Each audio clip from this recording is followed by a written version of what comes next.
क्या अगली बार one nation one election होगा? क्या है कोविंद कमेटी? क्यों की गई वन नेशन वन इलेक्शन की वकालत? नमस्कार, आप देख रहे हैं श्रेष्ठ भारत और आपके साथ मैं हूं मुक्ता सिंह।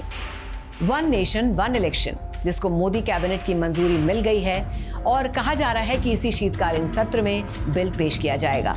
दरअसल वन नेशन वन इलेक्शन पर विचार के लिए बनाई गई पूर्व राष्ट्रपति रामनाथ कोविंद की अध्यक्षता वाली कमेटी ने 14 मार्च को राष्ट्रपति द्रौपदी मुर्मू को अपनी एक रिपोर्ट सौंपी थी, जिसमें सभी विधानसभाओं का कार्यकाल 2029 तक करने का सुझाव दिया गया ताकि सभी इलेक्शन साथ कराए जा सकें।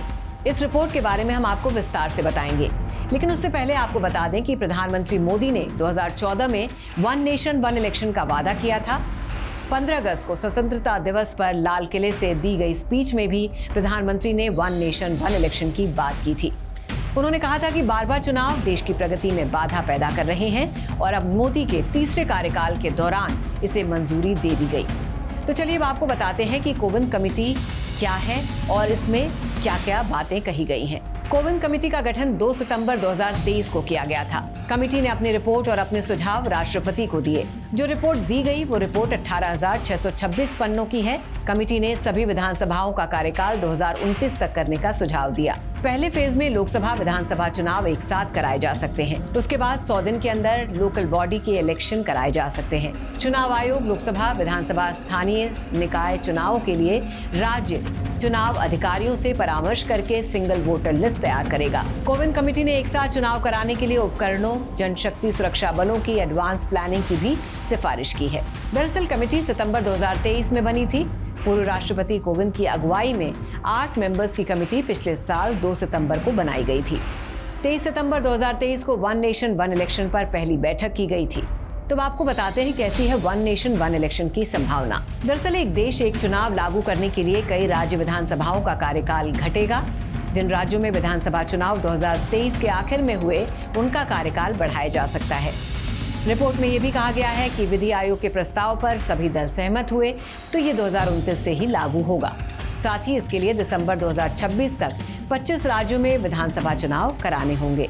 अब ये भी बताते हैं आपको कि क्या है one nation one election. Bharat में फिलहाल राज्यों के विधानसभा और देश के लोकसभा चुनाव अलग अलग समय पर होते हैं। वन नेशन वन इलेक्शन का मतलब है कि पूरे देश में एक ही साथ लोकसभा और विधानसभा के चुनाव हो, यानी मतदाता लोकसभा और राज्य के विधानसभाओं के सदस्यों को चुनने के लिए एक ही दिन एक ही समय पर वोट डालेंगे। यहाँ आपको ये भी जानकारी दे दें कि ऐसा नहीं है कि आजादी के बाद विधानसभा और लोकसभा के चुनाव एक साथ नहीं हुए हैं, बल्कि पहले ऐसा हो चुका है।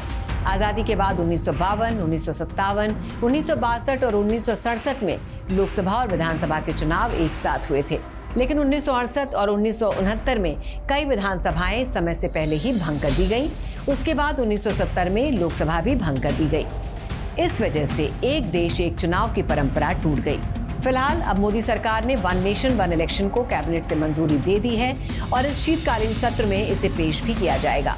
लेकिन इस पर विपक्ष क्या पूरी तरह सहमत होगा और क्या ये आसानी से हो सकेगा, इस पर अभी कुछ कहा नहीं जा सकता, क्योंकि आगे आने वाले शीतकालीन सत्र में ही पता चलेगा जब ये पेश होगा और फिर आगे की प्रक्रिया होगी। और फिर क्या वाकई देश में वन नेशन वन इलेक्शन वाला फॉर्मूला आएगा, ये तो आने वाला वक्त ही बताएगा। फिलहाल आपकी क्या राय है इस खबर पर? आपका क्या कहना है वन नेशन वन इलेक्शन को लेकर? हमें कमेंट करके जरूर बताइए। तो फिलहाल के लिए बस इतना ही। बाकी खबरों के लिए देखते रहिए श्रेष्ठ भारत। श्रेष्ठ भारत पर खबरों से जुड़े रहने के लिए चैनल को सब्सक्राइब और लाइक करें, बेल आइकन दबाएं और देखते रहें श्रेष्ठ भारत।